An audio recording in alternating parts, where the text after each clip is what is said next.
Estamos en un podcast, en este caso repite Begoña, ya que hicimos una apuesta que si llegaba a más de 1 millón de reproducciones en alguno de los reels, volvías y aquí estás. Aquí estoy, además, duplicando lo esperado y lo propuesto, porque si no recuerdo mal, el reel en cuestión, uno de los reels, el del experimento del limón, ese ha llegado creo que a 2,1 o 2,2 millones por ahí de visualizaciones, entonces ha superado con creces las expectativas y la propuesta. Habíamos hecho esa propuesta, así que aquí estoy gracias al limón. Y Entonces, aquí estamos otra vez. Vamos a hablar también de psicología deportiva, sí. pero vamos a empezar hablando por el emprendimiento, ya que después de este verano se ha visto que está muy de moda, hay mucho podcast de emprendimiento, Mm. bueno, está todo el mundo hablando de ello y me gustaría saber qué opina una psicóloga a día de hoy, por qué tanto emprendimiento y por qué está tan de moda esto. Bueno, el tema del trasladar la psicología a muchos otros ámbitos que no sean pues solamente el deporte, la salud, etcétera, también el emprendimiento, yo creo que está muy de moda desde un punto de vista psicológico el tema del emprendimiento, porque hay muchas personas en redes que están promoviendo la cantidad de pasta que están ganando y entonces eso fomenta muchísimo el ganar dinero rápido y en detrimento a veces de lo que es la formación académica, con lo cual yo no estoy de acuerdo, pero es mi opinión. Entonces está muy de moda el emprendimiento porque bajo mi punto de vista nunca ha habido en la historia ningún momento donde alguien sin tener ni un euro puede emprender y ganar dinero desde el minuto uno. Y te lo digo, Álvaro, por experiencia, o sea, por propia experiencia. Yo he tenido negocios a lo largo de mi vida, he abierto varios negocios y siempre implica un coste, siempre. Un local, una infraestructura, acondicionar el local, unos gastos iniciales. Bueno, pues este último emprendimiento lo inicié en mayo de este año y abrí un perfil profesional en Instagram como psicóloga y moneticé desde la semana uno.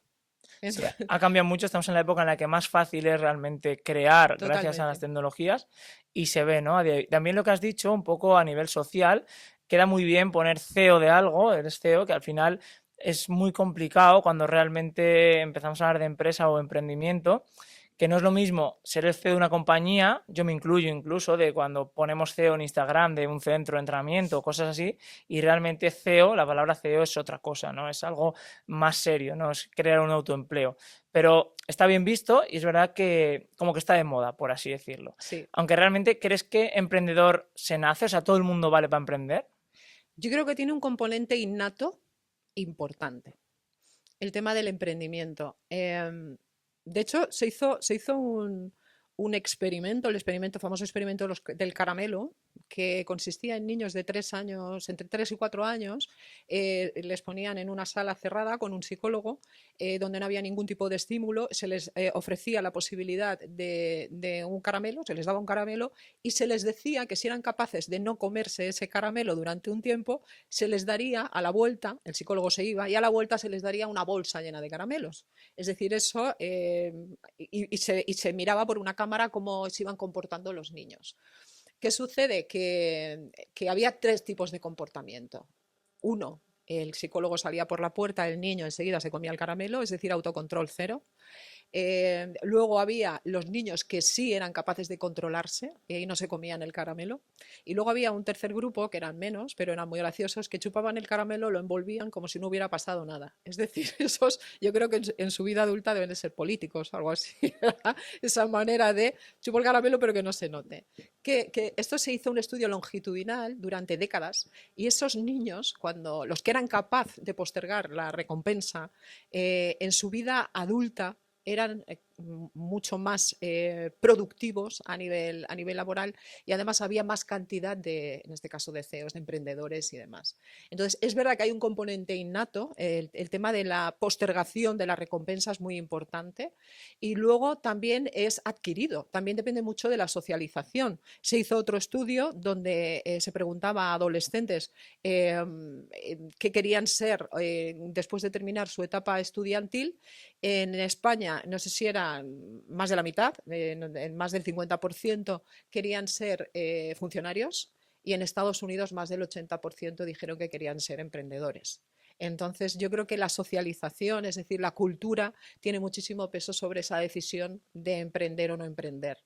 Es un mix, es un mix. ¿Crees que en España está cambiando ahora y la gente quiere ser más emprendedora o es un poco cortina de humo de que ha sido un boom y se está viendo un poco, pero realmente la gente busca la estabilidad, ser funcionario? Yo creo que la estabilidad es algo que pesa muchísimo. Ser funcionario es algo que atrae muchísimo. Creo que ya lo hablamos incluso en la otra Sí, entrevista, sí. Álvaro. Y el tema está en que es verdad que por redes y últimamente se está viendo mucho chaval que está triunfando partiendo de cero. Y además promoviendo eso, promoviendo el que no importa tener un bagaje cultural, académico y demás. E insisto, a mí me parece un error, porque el bagaje cultural tiene que estar. Ujú. Pero luego sí que es cierto que estamos en el mejor momento de la historia porque tenemos un escaparate al mundo. Yo ahora mismo tengo pacientes en Estados Unidos, tengo en Miami, tengo en Tulsa, tengo en México, tengo en Chile, tengo en Uruguay, tengo en Londres. Es decir, es impensable hace 20 años el poder llegar a cualquier parte del mundo con una inversión de, en mi caso, 0 euros. Sí, esto te lo ha dado, en este caso, la marca personal, que a día de hoy se Sí. está viendo tanto lo importante que es Mm. el tener una marca personal y realmente ya al final somos todos propias empresas, ¿no? Por ejemplo, desde una barbería va a funcionar Mm. muchísimo mejor si creas tu propia marca personal y al final creces, ¿no? Pero mi pregunta va más allá.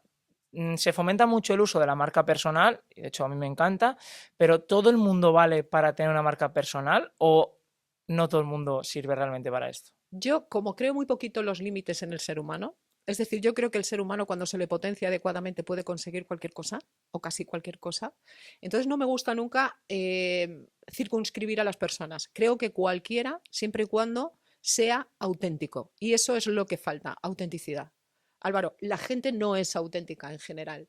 ¿Por qué? Porque tienen miedo a ofender, tienen miedo a no quedar bien, tienen miedo a la inseguridad, al qué pensarán, al si digo esto, tenemos miedos ancestrales a ser apartados de la manada, es decir, a decir cosas que hagan, que provoquen rechazo en los demás. Entonces yo creo que el verdadero triunfo o la gente que pega es gente auténtica. Gente que dices lo que piensas, evidentemente sin ofender y dentro de unos límites, pero sin tener ese cuidado a ofender a esa piel tan fina que está tan presente en la sociedad hoy en día.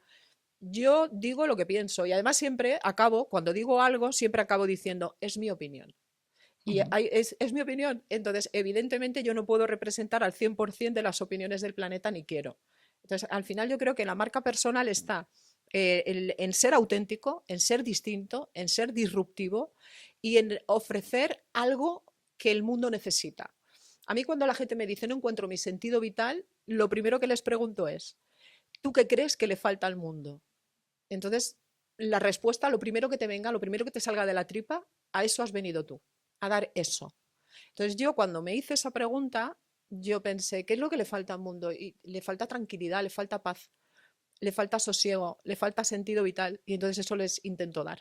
Eso es lo Le que les falta intento. entrenamiento, movimiento, ¿A que sí? Eso claro. es, a que le falta, tú has hecho, Yo lo veo, falta que la gente se mueva más y ¿ves? disminuirían mucho muchos problemas de salud que tenemos hoy día. Es tu sentido vital y a ello te dedicas. Sí, Entonces sí, es sí. imposible que no lo revientes, Álvaro, Pero porque es es verdad que a mí sí me imposible. cuesta más, en este caso, esa marca personal porque considero que hay que dedicarle bastante tiempo, que es una barrera que nos autoponemos también. Y mi pregunta también va en torno al fracaso, ¿no? ¿Tenemos miedo a fracasar? Yo siempre lo he dicho. Cuando me preguntan a qué tienes miedo a fracasar, cada Pues vez menos, eso es cierto. claro. Pero a nivel psicológico, en este caso como psicóloga, ¿cómo afecta a una persona fracasar muchísimo? Entiendo que todo afecta, tanto lo bueno como lo malo, pero una persona, Begoña, que fracasa mucho, mucho, mucho, a nivel psicológico, ¿qué puede pasar? Pues que es un regalo el fracaso. Y te lo voy a explicar poniéndote una metáfora, un símil. Imagínate que yo te digo, Álvaro, te voy a dar 49 piedras y a las 50, a cada 50 te voy a dar un diamante. Si yo te digo ahora mismo, Álvaro, ¿quieres una piedra? ¿Tú qué dirías? Sí. ¿Vale? Pues te doy una piedra, que es un fracaso, y solo faltan 48 para que tengas un diamante, que es el triunfo. Entonces, el fracaso te acerca más al triunfo. Entonces, cuando yo fracaso, porque todos fracasamos cuando emprendemos, es decir, te puede ir bien una cosa, otra cosa te puede ir mal. Yo pienso, estoy más cerca de reventarlo, estoy más cerca del triunfo, eso es lo que hay en mi cabeza. Está demonizado el fracaso son ensayos. Si a la que hace 50 te voy a dar un diamante, alégrate cada piedra que yo te dé, porque eso significa que vas a estar más cerca del triunfo. Yo siempre veo el fracaso como un entrenamiento, de hecho, aplicado en mi campo. Al final, fracasar mucho es entrenar mucho, vas a ser cada día mejor, pero sí que he pensado siempre que todo tiene, afecta de alguna manera, entonces psicológicamente creo que también tiene que afectar, ¿no? Si apuestas todo a algo Ujú. y no va saliendo, es verdad que aprendes muchísimo, pero es complicado, ¿no? Aún así, yo a día de hoy veo gente que tiene plazas de funcionario, amigos míos, y personas que han emprendido y incluso con éxito, ambos con éxito, pero aún así todos me dicen, no me encuentro, no sé si en mi sitio. Y yo a veces me planteo, me analizo la Ujú. situación y digo, vamos a ver, tengo amigos funcionarios, tengo amigos con empresas exitosas, amigos con, o sea, como de todas las ramas, y todos llegan al mismo, a la misma frase, que es, no me encuentro, no sé si es lo que quiero. Ujú. ¿Es porque estamos viviendo que queremos vivir muchas vidas o por qué tenemos esa sensación? Creo que porque las personas priorizan por ejemplo, la estabilidad económica. Entonces dicen, me voy a meter a funcionario, por ejemplo, ¿eh? Pero no se preguntan lo que acabo de decir hace un rato, es decir, ¿a qué he venido yo? Entonces realmente están haciendo muchas personas, ¿eh? Están haciendo unas vidas que no son las que les toca, porque no están haciendo algo que han venido al mundo a dar, sino están haciendo algo que les compensa económicamente o les da cierta tranquilidad vital. Entonces, al final, yo creo que es que están haciendo algo que no corresponde con su sentido vital. Es mi opinión al respecto.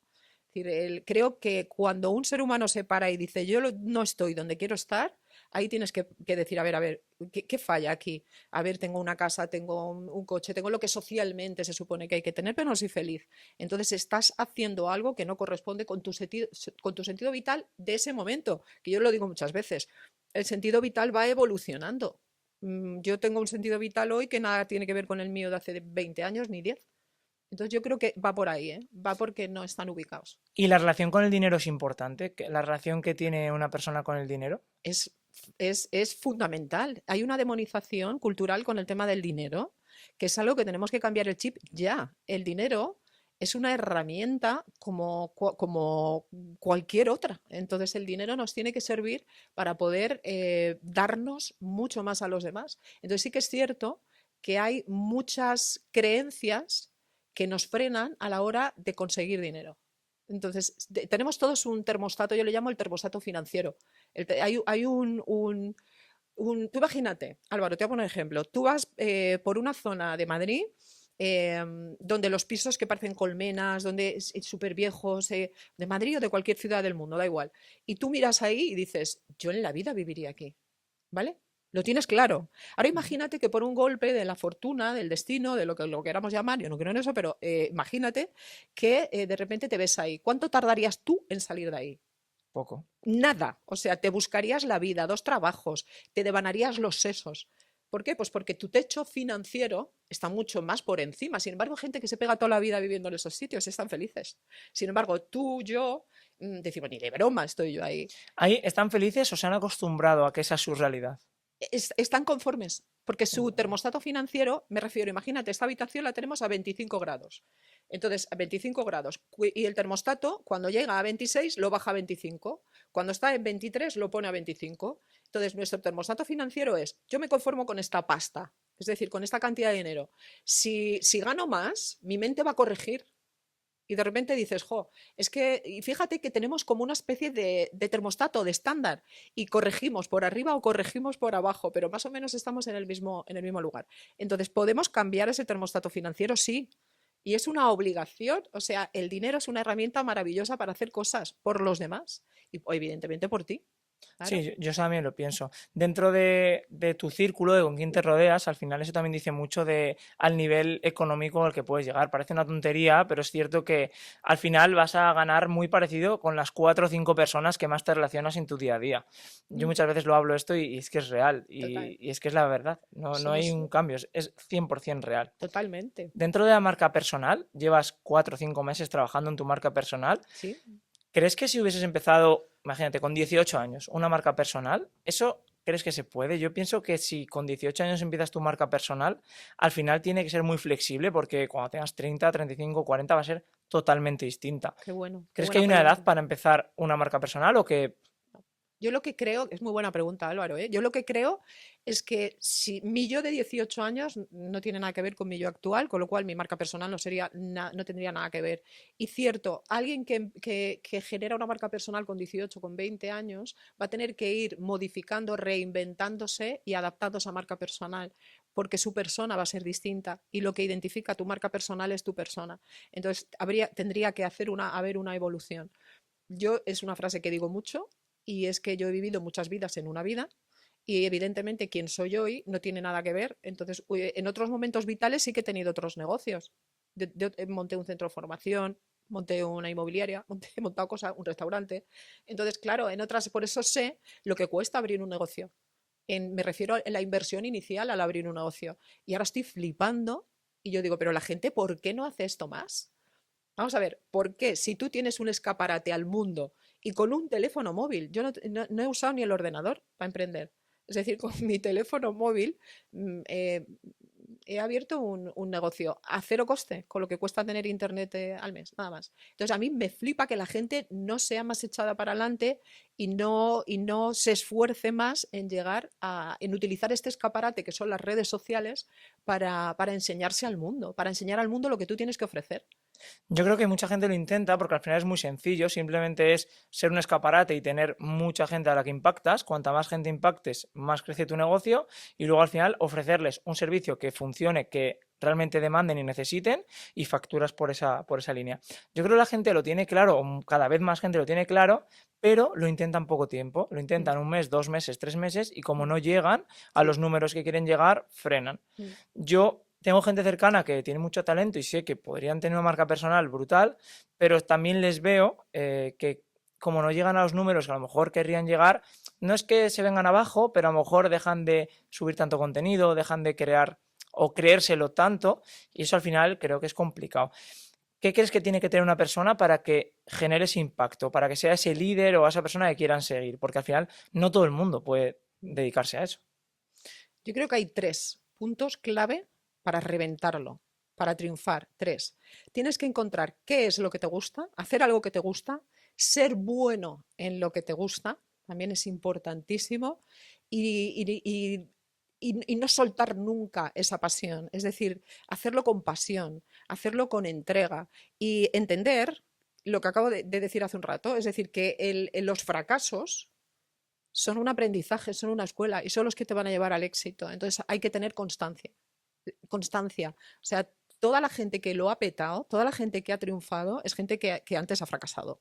O sea, por ejemplo, este lanzamiento del que hablábamos antes, ¿no? Pues bueno, yo sé que el siguiente va a ir muchísimo mejor. O sea, para mí, yo como que, ¿qué pienso? Bueno, he aprendido un montón de cosas, pero un montón de cosas que no sabía. Entonces, para mí, yo creo que el que encuentra lo que le gusta y además otra cosa que es importante también es que lo que te guste, que sea tu pasión y que hagas bien.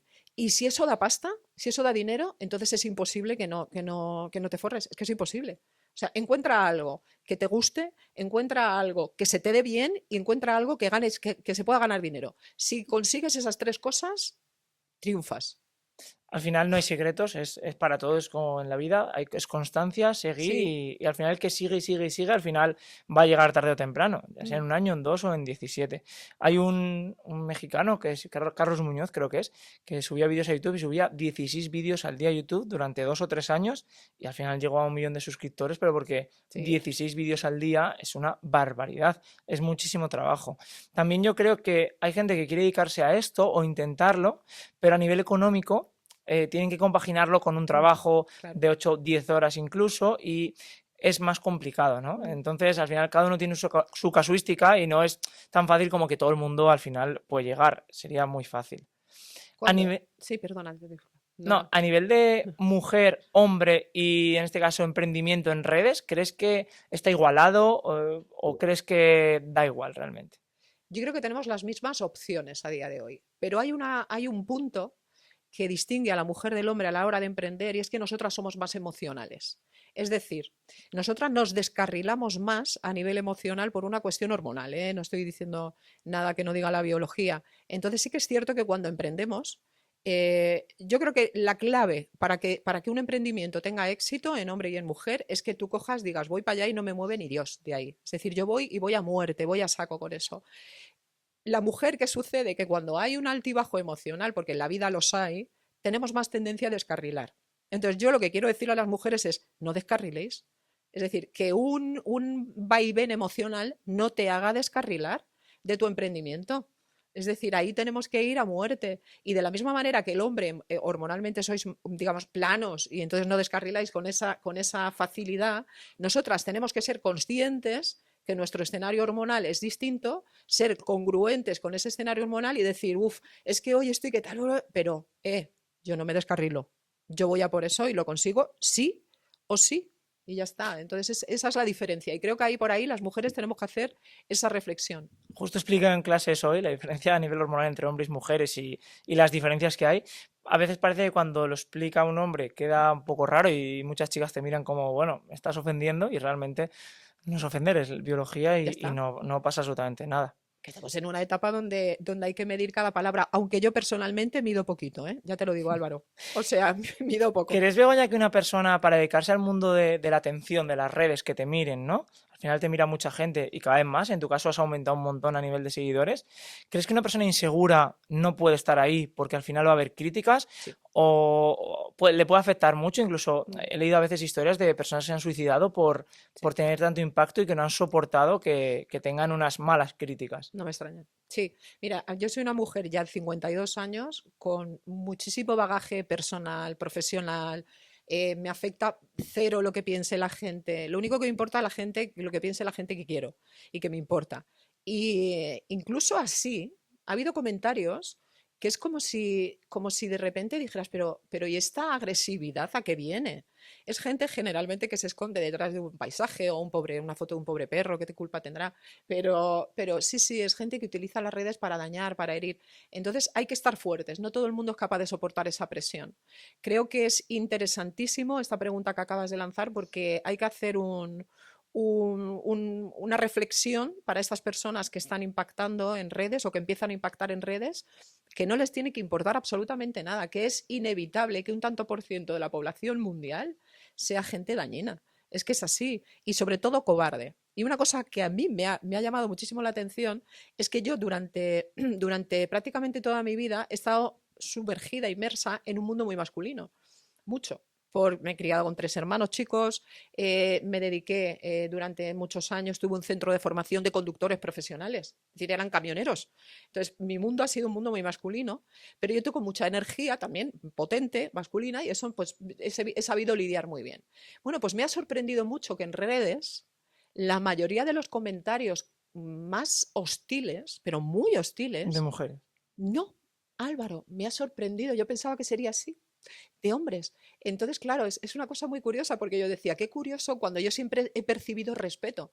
Un respeto, mi presencia, siempre he sentido respeto por parte de los hombres. Y yo decía, jolines, pues yo me encuentro con gente súper educada, súper maja, pero hay una rabia ahí detrás que al final hay un tanto por ciento que es mínimo, esto quiero aclararlo, mínimo de hombres con esa hostilidad que al final los hacen pagar el pato al resto porque es que luego la mujer está ahí con el escudo y también hay que diferenciar el polvo de la paja. Y yo me he dado cuenta y me ha llevado una sorpresa increíble el hecho de que los comentarios más hostiles hacia mi persona son de hombres y por el físico.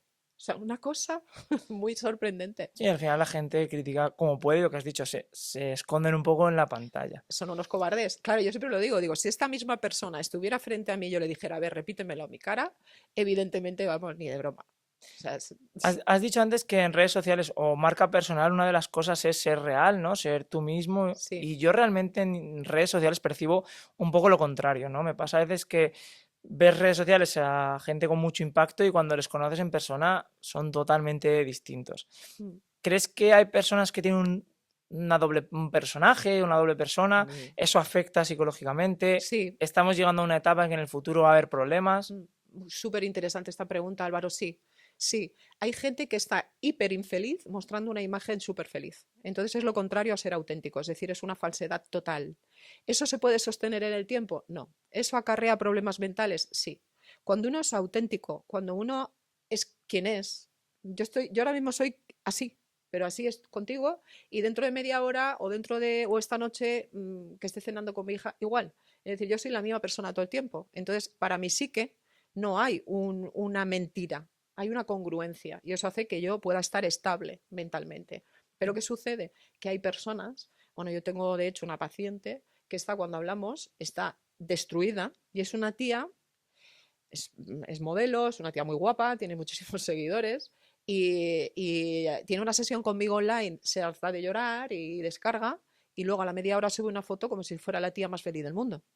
Entonces, eso es una mentira. Y la mayoría de las personas que puedan estar, o muchas de las personas que están triunfando en redes, están mostrando esa cara que no es real, es un personaje. Pero insisto, eso en el tiempo no se sostiene, no se puede sostener. Y al final la gente que ve eso, gente que no está en redes, tiene una envidia que tampoco es sano eso a largo plazo. Entonces al final el tema de redes es complicado, ¿no? Mucho. Eso es un caldo de cultivo para trastornos mentales. Yo estoy cansada de decirlo que, bueno, para mí yo estoy descubriendo muchas cosas y estoy aprendiendo un montón. Entonces, a mí todo esto me da la sensación que es como si fuera un circo donde hay personas que estamos ahí en medio haciendo cosas y gente que está en la grada mirando. Entonces, el que está en la grada mirando es el que está scrolleando, enganchado todo el día al teléfono, consumiendo cualquier tipo de contenido, bueno, malo, regular. Y los que estamos en medio, en mi caso, el que estoy en medio del escenario, yo lo que intento es aportar valor. Es decir, yo todo lo que hago lo primero, la primera intención por mi parte es aportar valor. Es decir, que Ujú. la gente, y además a mí cuando me escriben por privado y me dicen, oye, me encanta lo que haces, me ayudas, me siento infinitamente mejor desde que leo tu contenido, eso a mí me llena, a mí me hace hiper feliz. Entonces todo lo que yo pueda aportar es estupendo. Pero insisto, hay que diferenciar muy bien. Entonces da la sensación que es como el Coliseo romano, ¿no? Estamos ahí en medio haciendo cosas y gente la graba. Entonces es como A mí eso, Begoña, me curioso. encanta el tema de aportar valor, al final transmitir, en mi caso, en el mundo de entrenamiento, mediante redes, pues cosas que pueden ser útiles para las personas, pero yo tengo ahí una doble moral, por así decirlo, y es que creo que se ayuda mucho más a una persona físicamente con un centro de entrenamiento, mucho más no, creo que infinitamente más, pero no es tan rentable como tener un altavoz y hablar a 50, 100.000 personas y darles 4 o 5 consejos en reels o historias, ¿no? Sí. Entonces, ahí, ¿cómo por ejemplo me podrías orientar a mí, que me encanta ayudar a la gente? No persigo el dinero a día de hoy, no es algo que me llame la atención, pero sí esa ayuda y sé que la manera de hacerlo presencial en mi centro, o incluso cuando hago domicilios y demás, es como más ayudas. Sí, a ver, existe el contacto uno a uno, es decir, las sesiones uno a uno, o en tu caso el trabajo Ujú. presencial, donde ahí puedes dar más, más personalizado, como un traje a medida, ¿vale? Yo lo llamo un traje a medida. Entonces tú estás con una persona y le puedes ayudar a medida, pero para poder impactar a más personas, al final te tienes que convertir en una persona altavoz. Ujú. ¿Vale? Entonces, tú eres una persona con presencia, tú eres una persona con carisma. Entonces tú tienes que ser auténtico. Y cuando tú eres auténtico, cuando tú tienes un mensaje que dar, además ser un tío hiper preparado, entonces lo tienes todo. Haces lo que te gusta. Lo que te gusta se te da bien. Y encima es algo que te puede dar dinero. Entonces, y que estás evidentemente aportando valor, porque lo primero es qué valor estoy aportando y luego ese valor que estoy aportando me viene de vuelta el dinero, estupendo, ¿vale? Entonces ahí es lo que yo veo en ti, Álvaro. Y es algo que creo que hablamos la última vez que Ujú. nos vimos, ¿no?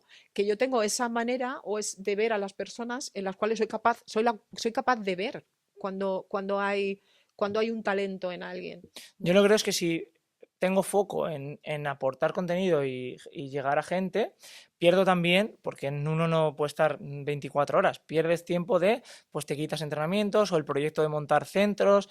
Entonces creo que, o en mi mente, creo que hay gente que se dedica a redes y gente que tenemos que estar en presencial. Mm. Pero combinar todo, yo tengo algún amigo, de hecho muy buen amigo, que se dedica a las dos cosas y creo que a veces fallas en las dos, porque Sí, ni haces bien una al final ni haces bien ujú, la otra. tienes razón. No digo que se haga mal, pero entonces creo que al final yo que estoy ahí dando ese paso de que tengo contenido grabado y este año voy a subir mucho contenido, pero también creo que a veces pienso que es contenido vacío y digo, joder, si es que yo a esta persona le ayudaría mucho más en persona, en un centro y demás. Entonces, es una Pero doble... no es contenido vacío, Álvaro. No lo es.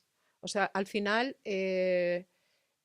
cuando tú lo haces de corazón y tú dices esto va a ayudar, es que tienes que.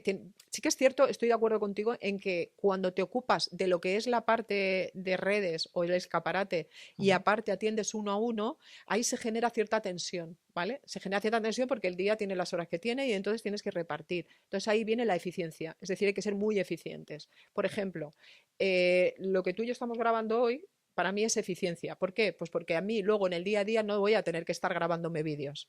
Es decir, vamos a hacer cortes, Sí, vamos a dar valor. Entonces, y a mí eso me economiza. Entonces, al final, lo que hay que ser es eficientes. Entonces, tú puedes aportar muchísimo contenido, muchísimo valor, ser lo más eficiente posible y hacer un doble trabajo. Es decir, hacer el uno a uno, que es lo que yo hago. Yo sigo haciendo uno a uno. Cada vez tengo que limitarme más por una cuestión de tiempo. Y luego también hago de altavoz. Es decir, hago uno a uno y de altavoz. Y de altavoz hago todo lo que puedo.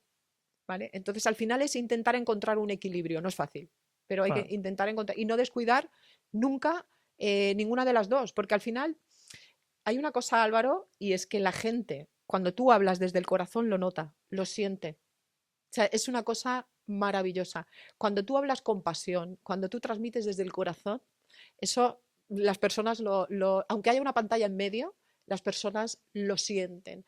Y hay un término que se me ocurrió ayer por la tarde, que terminé, colgué una sesión con una chica, con que además era una cuarta sesión, habíamos hecho un trabajo precioso y la mirada de ella había cambiado totalmente. Y entonces dije, joder, soy un alquimista de la mirada. O sea, he cambiado esa mirada. Y entonces me gustó mucho el término, me lo inventé, no sé si existe, alquimista de miradas. O sea, transformar la mirada de la gente. Que alguien te mire con tristeza, con vacío, con estoy desesperado, y de repente cuando tú terminas la sesión, los últimos minutos, esa mirada ha cambiado. Y eso es magia. Y a mí eso me llena el alma. Y cuando tú haces lo que hagas desde el alma, desde el corazón y desde la pasión, es que lo revientas, seguro. Es que lo haces bien. Entrando en esto, tú has creado una especie de método, ¿no? Ujú. Es el método que utilizas. ¿Puedes explicar un poco la idea del método sin entrar muy en detalle, pero Sí, explicar un poco? sí, funciona con ondas cerebrales. Es decir, yo soy psicóloga e hice un máster en neuropsicología. Entonces, lo que es las bases cerebrales, las ondas cerebrales, funcionamos en diferentes frecuencias. Ahora estamos en beta, beta, beta, beta alto. Luego, cuando nos vamos a dormir, empiezan a bajar la frecuencia, es decir, hay menos ciclos por segundo, entraríamos en ondas alfa. Y luego la entrada al sueño son ondas teta, que son ondas más, casi un estado hipnológico. Entonces, ¿qué pasa? Que ahí es como si se abriera una barrera al subconsciente y el subconsciente es el que maneja el 95% de nuestras vidas. Ahora imagínate. Entonces, ¿qué es lo que hago yo? Utilizo ese 5% de parte consciente para entrar en el subconsciente y cambiar, modificar esas creencias. Es como un gimnasio de la mente. Al final es como yo utilizo la metáfora gimnasio de la mente o gimnasio cerebral porque me gusta mucho entrenar. Y Ujú. entonces yo siempre digo lo mismo a la gente, digo, no hay varita mágica, yo te voy a dar la herramienta, pero es como si te doy una tabla de entreno. Si yo te meto una tabla de entreno, pero tú no vas al gimnasio, es como no te vas a poner en forma en la vida. Pues esto es igual. O sea, yo te voy a dar un audio, te voy a generar un audio que te va a bajar ondas cerebrales, que vamos a meter ahí en medio de ese audio la creencia que tú quieras modificar, pero vas a tener que escucharlo cada día durante mínimo 3 semanas, que son las que necesita el cerebro para generar unas conexiones nuevas cerebrales, Qué rutas curioso. neuronales nuevas. Entonces, esa es en resumen y en esencia cómo funciona mi método. Mm. En el mundo del emprendimiento, la psicología es súper importante, al final hay altibajos. ¿Has trabajado con emprendedores y funciona, les ayuda o al final es gente que... Sí, el emprendedor tiene una lucha interna porque tiene la sensación de que descuida otras áreas de su vida. Es decir, el emprendimiento lo que tiene es que, claro, hay momentos donde a nivel personal y vital genera sensación de culpa, porque hay mucha gente con muchas ambiciones y tiene foco, pero al tener foco muchas veces significa que hay que entrenarse para que tu vida no se oriente al 100% en ese emprendimiento, sino que dejes una parcela personal para tu equilibrio. Es decir, tu equilibrio mental se tiene que construir no sobre una pata, porque como te falla esa pata se te va Sí, todo a la tienes que tener porra. un poco en cada pato. Efectivamente, es decir, repartir un poco toda esa energía. Y sí, claro, es decir, yo he tenido en concreto un chico de aquí de Madrid, un empresario, que tenía ese desgarro interno de no tengo vida personal. Entonces, claro, sí, te va muy bien en los negocios, en el emprendimiento, pero tu vida personal, es decir, que la parte de tu ser humano interno, ¿cómo va? Entonces ahí sí, hicimos un trabajo increíble. Y se puede estar regulado en unas cuatro patas, si pusiésemos personal, emprendimiento y demás. Se Yo puede. siempre he pensado que cuando destacas o quieres dedicarle foco a algo, tienes que quitarlo de otro sitio, si no es imposible. Tienes que ser muy eficiente. O sea, yo recuerdo cuando empecé, que te conté la última vez, cuando yo hice la carrera ya mayor. Entonces hice la carrera mientras llevaba un negocio y un negocio con 14 personas en ese momento trabajando para mí, o sea, no era un negocio, era un negocio que necesitaba tiempo. Entonces yo llegaba cuando había trabajos grupales y se reunían los chavales en la cafetería y empezaban ahí a divagar y no sé qué, y te decía, hey chicos, que no tengo tiempo, venga, tú haces esto, tú esto, va bien, va todo bien, sí, venga, adiós, bye. Entonces al final, la edad lo que te da es capacidad organizativa. Sí, pero ya estás perdiendo el foco social también, un poco. Sí, pero es que esa no era mi parte social. Entonces, mi parte social está en otro lado. O sea, al final se trata Vale, sí, entendido. sí, sí, eso era, para mí era la parte de quiero ser psicóloga. Entonces, voy a hacer, siempre he querido serlo, voy a hacerlo. Que tengo 40 años, da igual. Eso, a mí la edad, tú sabes, y lo hemos hablado en el último, para mí la edad es que de verdad, o sea, no es una utopía, es que es un número. Es un Es que número es un y número cada vez tonto. a nivel académico es más número. O sea, creo que cada vez la gente cambia, gira el volante, te dedicas al mundo de Total. entrenamiento con 40 giras, de estudio de medicina o ahora se ve cada vez gente Sí, de sí. distintas edades en las universidades y es lo más normal del mundo. Se está normalizando, gracias a Dios, se está Sí, sí, sí, normalizando, sí, sí. total. Pero yo sigo pensando, aunque me lo digas, yo creo que Sí, cuando tú le dedicas tiempo a algo, mm, yo al final he hecho una tesis sí. doctoral, he emprendido y demás, Descuidas tú otras tienes que áreas. descuidar otras áreas que lo pagas, yo siempre lo digo eso, yo lo noto, hay áreas de tu vida que las tienes que pagar, Sí, pero mm, creo que es un peaje. tengo amigos también empresarios que se dedican mucho tiempo al emprendimiento o a sus negocios y descuidan otras áreas, Mm, pero porque considero que es muy difícil, aunque me digas que se puede. Yo no me imagino, no sé, no considero, no conozco a esta gente, ¿no? Por decir nombres, pero Elon Musk o gente así, que cuando han escalado los negocios hayan tenido la típica vida social normal, por así decirlo, ¿no? Sí, lo importante creo yo, Álvaro, y esto es importantísimo, es asumir que es un peaje que hay que pagar Sí, y sí, luego, clave, rodearte de un buen equipo. Es decir, eso gente también. buena. O sea, al final yo me he dado cuenta que en los negocios la clave está en quién te rodeas, con quién te rodeas, que sea gente de confianza, que sea gente predispuesta, que sea gente con ilusión. Y lo demás todo se puede aprender. Pero importantísimo el equipo, porque es lo que te va a permitir luego delegar y estar tranquilo por ahí teniendo tu vida social o de pareja o de lo que sea. Pero sí, estoy de acuerdo contigo en que cuando uno empieza, tiene que descuidar, es decir, aflojar en tiempos en otras áreas. Te tienes que repartir. Y como respondes todo, una pregunta que yo tengo mi opinión, a ver cuál es la tuya. Vamos a ponerle chaval con 18, 19, 20, 20, 20 y pico años, tiene un objetivo clarísimo, X, físico, deportivo, lo que sea, o de emprender. ¿Crees que una pareja con esas edades te potencia o te frena?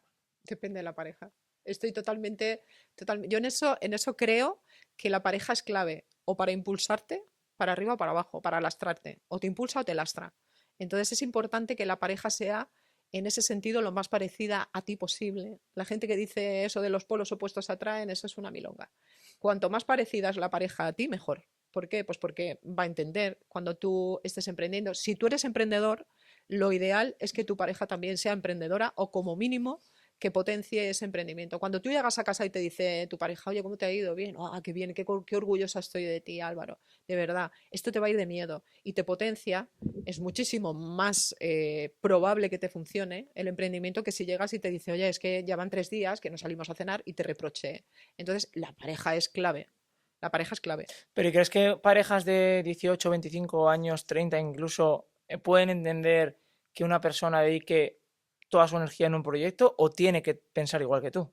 100%. Tiene que tener una comprensión y tiene que entender em, que tu foco está ahí en ese momento temporal, espacio-temporal, pero que en un futuro, si todo cuadra y todo sale bien, Cambiar. cambiará. Entonces, al final, yo creo que es sembrar para recoger. Lo que hablamos antes Ujú. de este señor que venga vídeos a YouTube. Es que yo, los reels, cuando yo pongo un reel, digo, es una semilla que va a ir bien o no, yo qué sé, yo lo he hecho. ¿Te frustra que no tenga repercusión? No, no baso mi felicidad en eso. O sea, yo estoy suficientemente madura mentalmente como para que a mí no me frustre si de repente un reel no funciona o si funciona. Es que me da igual. O sea, no, o sea, no me afecta.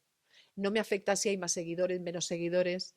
No me afecta. O sea, sé que me va a ir bien. Entonces es algo que no, como no lo dudo, entonces pienso, para mí es como si fuera una película que ya conozco el final. Entonces todo lo que pase en medio Ujú. no me repercute negativamente. Sé que va a ir bien. Una pregunta en relación al tenis. La última vez hablamos un poco de psicología y deporte. Dentro del Sí, tenis, que Carlos Alcaraz, que vamos, de los mejores actualmente en el mundo de tenis, tuvo un desliz, por así decirlo, hace poco en un partido y reventó una raqueta, algo que no se había visto en él, ¿no? sí. ¿Crees que eso es algo que le está pasando o es simplemente inmadurez por la edad? Es un ataque por amígdala, se llama. Tiene terminología neurocientífica. El ataque es un secuestro, se le llama secuestro por amígdala o ataque por amígdala. Significa que en ese momento el córtex prefrontal se queda anulado completamente y toma el control cerebral, la amígdala, que es el centro de las emociones. Luego, cuando pasa el episodio y la persona dice, ostras, entonces ese chico pobrecito, luego después, yo creo que eso le puede pasar a casi cualquier ser humano. Me acuerdo McEnroe. McEnroe estaba todo el rato, ¿te acuerdas? Con las. eh, es que soy muy mayor. McEnroe era este que iba con la cinta que se cargaba todo el rato Yo ni raquetas. idea. ¿No sabes quién era? Madre No. mía, qué mayor soy. Pero en Carlos al final, como tiene el foco, yo lo llevo un poco a. Sí, Es es uno de los tenistas mejor pagados de la sí, historia y muy joven. Nunca había sí. un tenista. O sea, antes tenías que tener una carrera grande, como Federer, Nadal y demás, y cuando llegabas ya a una carrera deportiva grande, pues había marcas que se fijaban en ti, ¿no? En cambio, Carlos, siendo muy joven, ha Muy fichado por Louis niño. Vuitton, por Rolex y demás, y tiene unos contratos millonarios. ¿Crees que esa presión le puede afectar a él Sí, siendo tan joven? claro. Sí, yo creo que sí. Sí, por supuesto. Pero este episodio en concreto es un desliz cerebral. Tiene explicación bioquímica total. Es decir, ahí existe el episodio cuando alguien brota en ira, se llama así, se llama secuestro por amígdala y no significa que tenga ninguna patología, que tenga ningún autocontrol bajo, simplemente le pasó. Y Le que es pasó, esporádico y que al final le pasó puede pasar. y puede que no le pase nunca más en su vida. Es decir, a mí no me da ninguna pista de su personalidad. ¿Y ahí el psicólogo, el trabajo es previo o posterior o al final El depende, ¿no? trabajo del psicólogo creo que es tranquilizarle por ahí, decir, a ver, esto es una desconexión cerebral. O sea, hay una conexión entre la amígdala, que es el centro de las emociones, y el córtex prefrontal, que es la parte que controla los impulsos. Ha habido una desconexión y punto. Y es algo como se te puede desconectar un nervio del brazo y de repente se te Sí, que duerme. te pasa cualquier cosa. Entonces es simplemente el quitarle presión al chico y decirle, mira, es que esto te ha pasado y hay gente que brota de repente en un semáforo porque el de adelante no arranca y brota. Y entonces tú has brotado en público y no pasa nada y Sí, no sí, hay sí, un nada. caso esporádico. Es, es una cosa muy puntual, no hay que darle más importancia. Para terminar, la última vez creo que no me lo hiciste, siempre me podéis hacer una pregunta en relación a lo que queráis, bueno, deporte y demás. Es tu momento. Pues es que me has pillado ahora fuera de juego, no me he traído ni hacerte una pregunta. Puede ser de deporte, ¿eh? Fácil, Sí, algo sí, que te sí, sí, preguntes. sí. A mí me interesa mucho el tema de tu doctorado, de cómo has vivido el verano, porque yo te sigo en redes y te veo todo el tiempo. Además, yo sigo muy poca gente, creo que sigo 20 personas o 22. A mí me siguen casi 40.000, Estoy ahí, soy y tú un... estás dentro de esos 22, o sea, o 23, no sé cuántos tengo. Pero te he ido viendo. Entonces, ¿cómo has llevado el equilibrio de preparar de tu ocio, Ibiza, de tu doctorado, todo eso? ¿Cómo has hecho para lidiar eso? Presenté, bueno, yo ya desde enero sabía que defendía la tesis, si no era mayo, era junio, si no julio, se podía alargar a julio. Finalmente se alargó hasta julio, es donde tenía la defensa. Y lo que tenía pensado siempre era las 2 semanas antes hacerme un medio retiro, irme fuera de Madrid y después hacerme un retiro grande. De hecho, también he estado, bueno, yo tengo psicóloga y voy una vez cada 15 días online y demás, y a mí me avisó que cuando terminase la tesis sentiría pues ciertas cosas, un vacío, todo el tiempo que le dedicaba. Entonces lo que hice fueron, pues 2 semanas antes estuve en Ibiza, pero modo relax, simplemente Sí, estudiando con amigos, pero estudiando y playa y ya está. Y trabajando, que trabajaba online, pero trabajaba bastante. Y la semana de la defensa sí que me fui a mi casa, estuve 3, 4 días en casa. El día fue perfecto, o sea, lo voy a recordar siempre porque fue un día increíble, salió perfecto, fue sobresaliente, muy guay. Y a los 2 días ya me fui y hice un retiro este verano, que he estado en el mismo sitio todo el verano, casi en Ibiza, y desconectando totalmente, hasta el punto de que ya estaba prácticamente aburrido de desconectar. qué He bueno. leído un montón y simplemente tranquilo. Tenía en mente irme a Filipinas este verano, pero mi cabeza no me dejaba y necesitaba estar cerca y disfrutar. Y así ha sido. Y Pues, ahora un poco vacío, la verdad. pues te quiero dar mi enhorabuena porque es espectacular. Y además es lo que te he dicho antes, Álvaro. Estás haciendo lo que te gusta, se te da bien lo que te gusta y lo haces con pasión. Entonces te va a ir bien seguro todo lo que emprendas y todo lo que hagas. Y que lo veamos y que podamos en el próximo reel que llegue, pase los 2 millones, hacemos una tercera entrevista. ¿Qué te parece? Y a ver si han salido muchos proyectos que hay, que tengo bastantes proyectos, estoy contento. Este año estoy contento, así que Te va a ir muy bien. estaremos en redes además. Tengo más Te tiempo y voy a te hacer va a ir muy cosas. bien, lo sé, Álvaro. Un placer, Begoña. Muchas gracias, Álvaro.